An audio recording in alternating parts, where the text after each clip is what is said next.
양안 관계에서 통일한다는 전혀 다른 겁니다. 그러니까 중국 입장에서는 통일은 당연히 해야 되는 거고 그걸 위해서 수십 년 동안 노력을 해왔고 이제 결행을 할 수 있을 그런 시점에 점점 다가오고 있는 거예요. 그런데 우리나라에서 양관계 어떻게 될까요? 이럴 때는 마치 우리 남북한 관계가 어떻게 되겠습니까? 이런 것하고 유사한 기분으로 묻는 것 같거든요. 국가 행사가 있을 때마다 나는 너 통일할 거야 라고 얘기를 하고 있고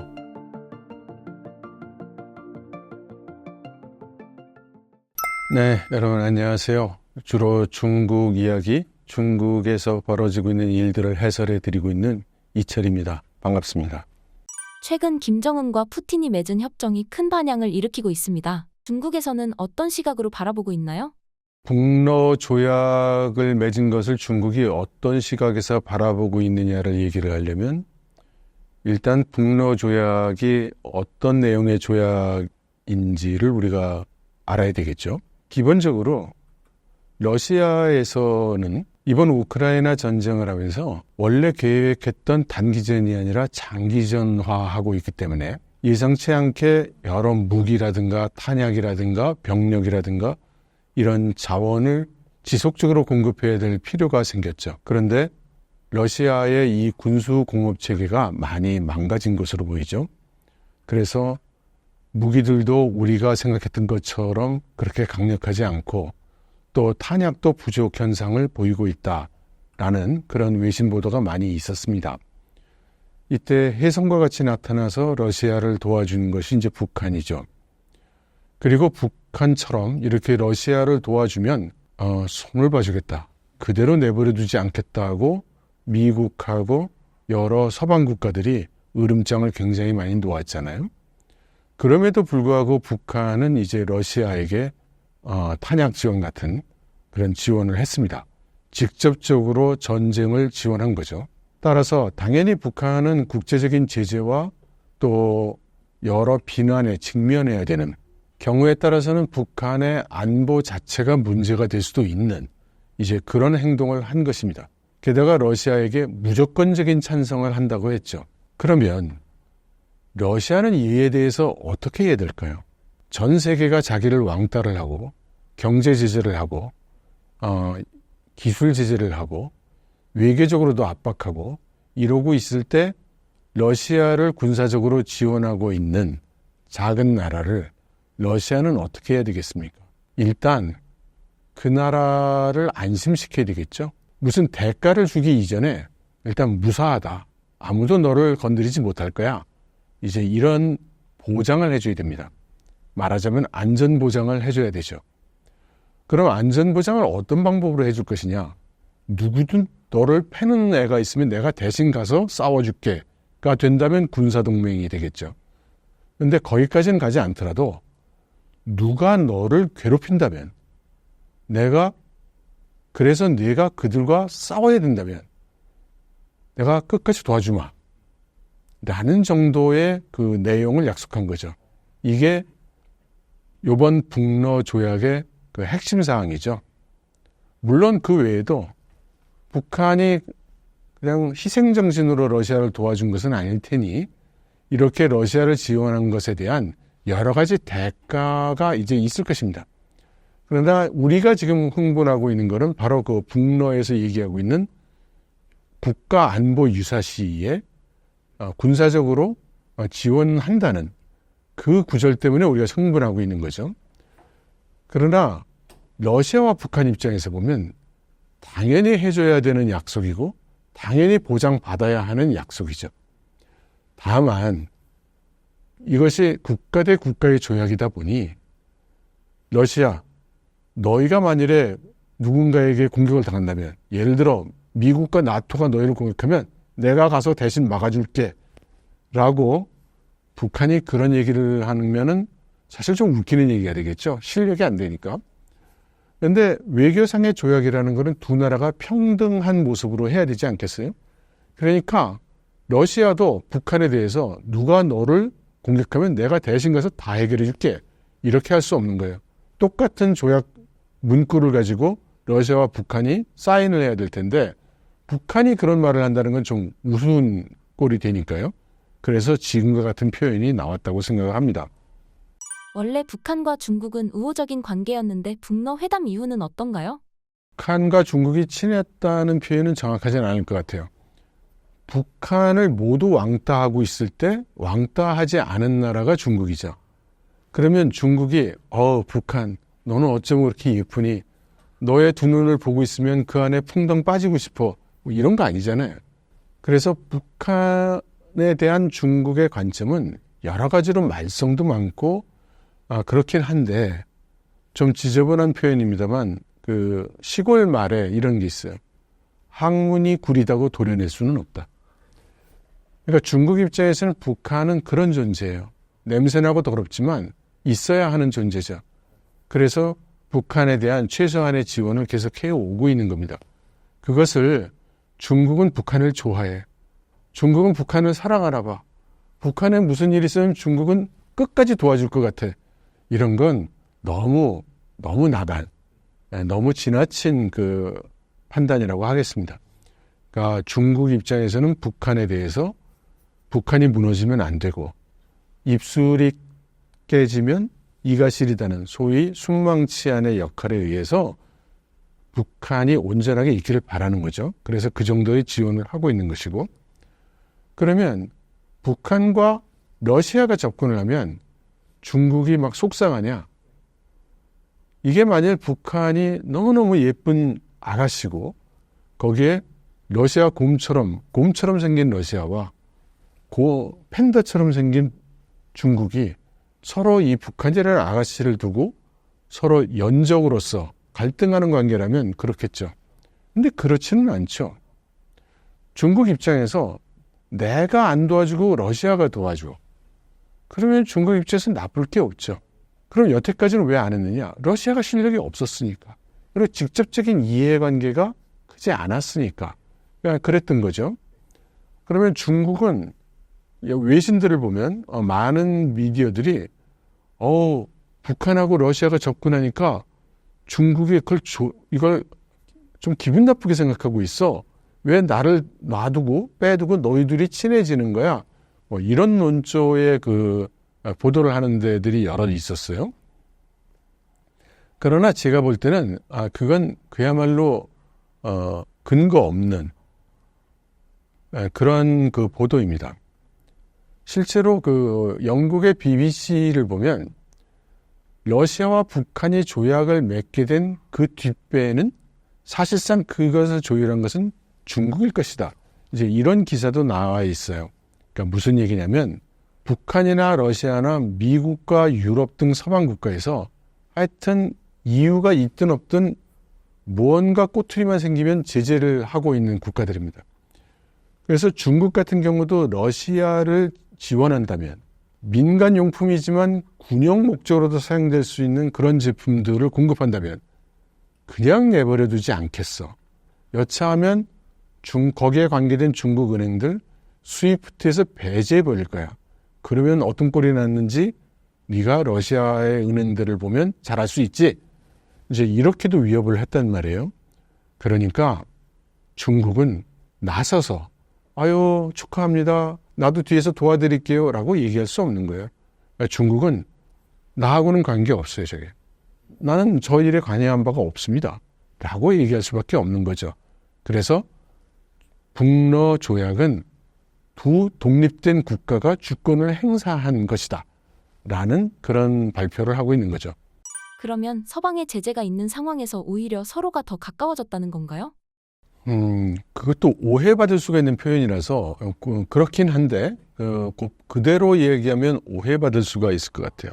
원래 중국과 러시아, 북한은 다 띄엄띄엄한 사이였어요. 그러니까 소련 시절에 중국하고는 서로 갈등도 있었고 심지어 충돌도 있었죠. 그럼 북한하고 중국하고는 아주 친하냐? 그럼 북한이 뭐 중국의 입안에 혀처럼 노냐? 전혀 아니죠. 더럽게 말 안 듣죠. 이런 상황에 있는 것인데 미국과 서방이 열심히 제재를 해주니 아무도 나를 도와주지 않고 아무도 나하고는 안 노니 똑같은 처지에 있고 국경을 맞이되고 있는 세 나라가 가까워지는 것은 자연스러운 일입니다. 중국의 대만 침공 이야기도 항상 나오는데요. 현재 어떤 상황이고 중국의 본심은 무엇일까요? 우선 우리가 그 통일이라는 거 한번 얘기를 해볼게요. 우리나라는 북한이라는 존재가 있는데 마치 중국과 타이완이 있어서 양안 관계가 있듯이 우리는 북한이라는 존재가 있어서 남북 관계라는 게 있잖아요. 그러면 대한민국은 통일을 하려고 하나요? 통일을 할 계획은 있나요?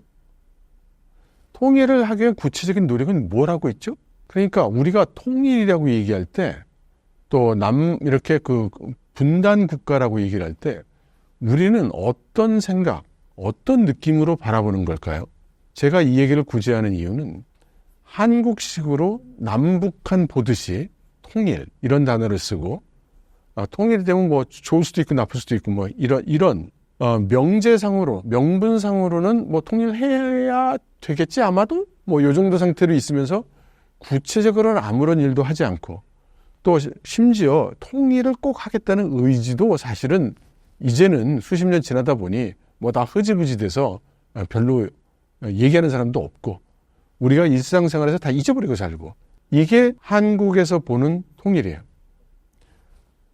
그런데 양안 관계에서 통일한다는 전혀 다른 겁니다.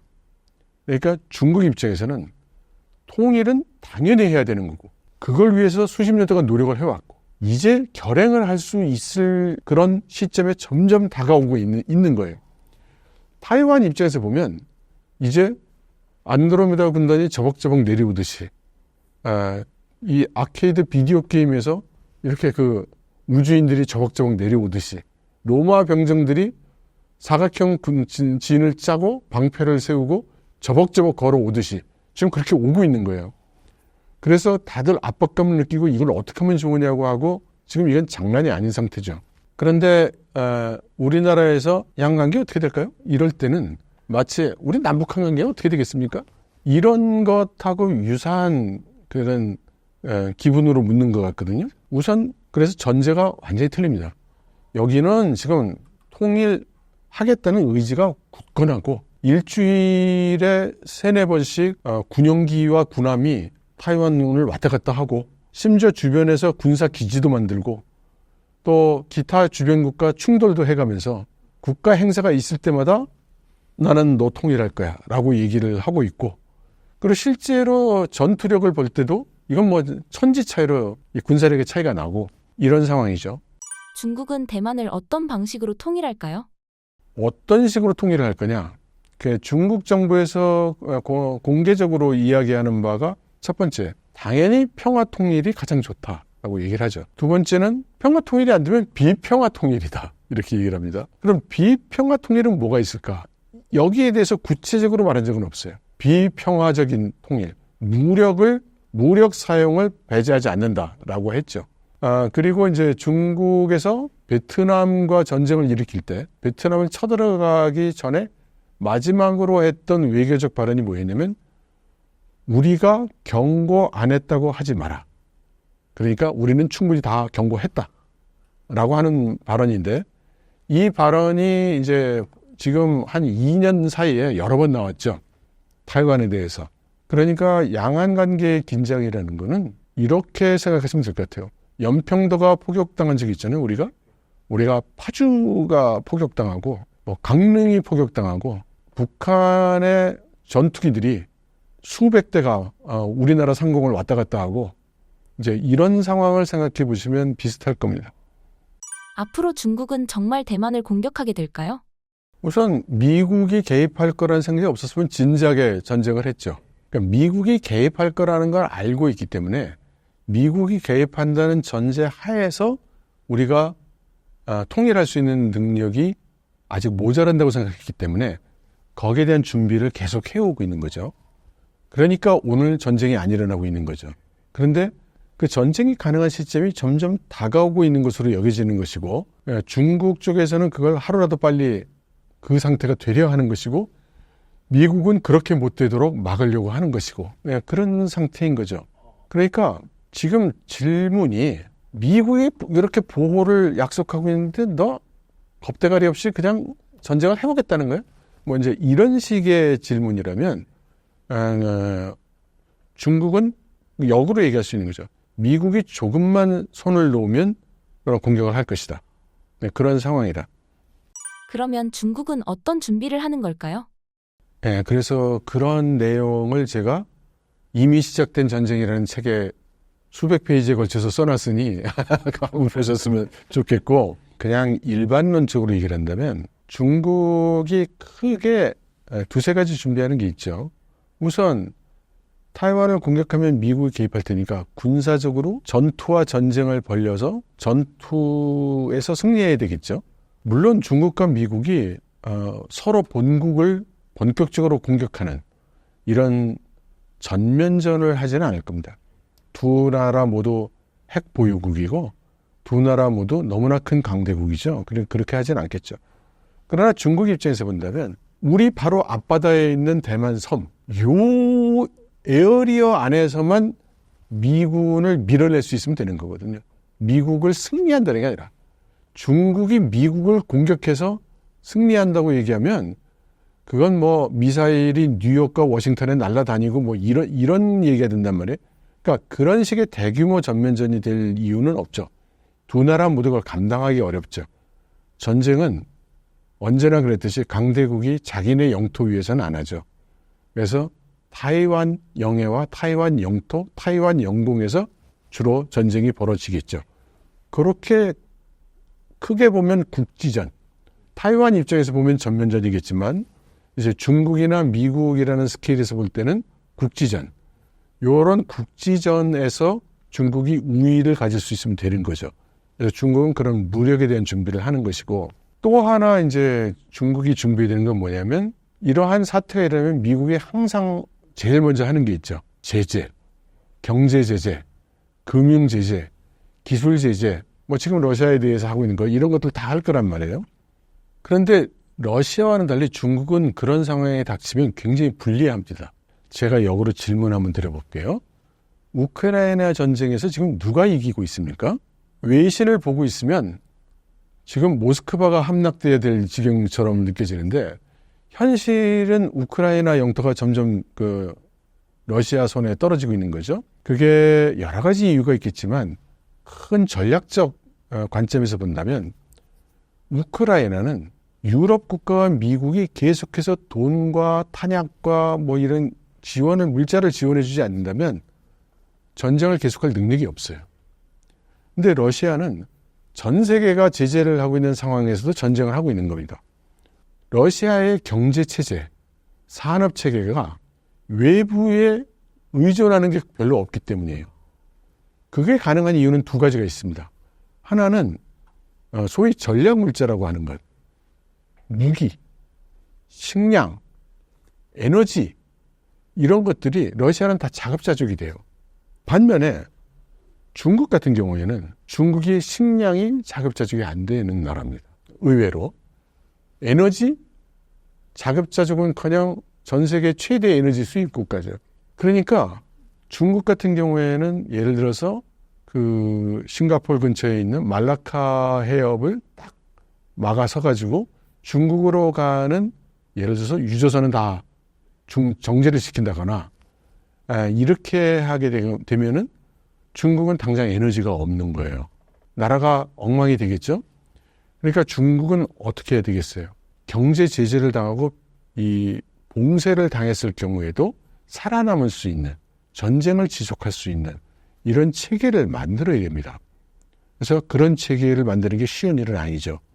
그래서 그거를 한편으로는 계속하고 있는 거죠. 그렇다면 한국은 과연 어떻게 행동하고 대비해야 한다고 생각하시나요? 어떻게 행동해야 될 거 이전에 양안 전쟁이 일어나면 한국은 어떤 상황에 놓이게 되는가라는 거를 우선 판단해야 되겠죠. 근데 지금 여기에 대해서 다들 회피하는 것 같아요. 그러나 분명한 것은 주일 미군이나 주한 미군이 모두 양안 전쟁이 일어날 경우에 당장 날아가서 그 전쟁에 참여한다고 했습니다. 그러면 중국이나 러시아 입장에서 보면 한국과 일본에 있는 미군과 일본의 군사력이 양안 전쟁에 투입이 돼서 서로 공격을 하고 이렇게 하게 될 텐데, 그러면 한국에 대해서는 어떤 조치를 할까요? 중국 입장에서 평택항에 있는 미군 기지가 전 세계에서 제일 큰 미군 기지거든요. 그러면 평택항이나 오산 비행장에서 미군의 전투기, 폭격기, 그리고 군함들이 와가지고 자기네 군대를 공격하는데 이걸 어떻게 하겠냐고요. 한국에서 온 미군에 대해서는 저놈이 나를 죽이더라도 난 그냥 죽을래. 공격하지 않을래. 이럴까요?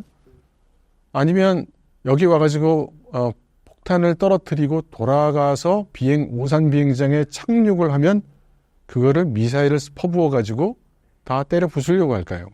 저는 때려 부순다는 쪽이 더 가능성이 크다고 봅니다. 그러면 그 미사일이 여기는 미군 기지가 아니라 한국군 기지네? 비껴가야지. 이러고서 비껴갈까요?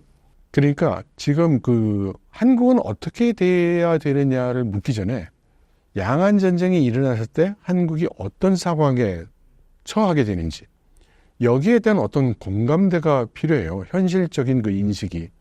그래야 우리가 거기에 대해서 이래야 된다 저래야 된다는 논의가 가능하지. 우리는 양안 전쟁?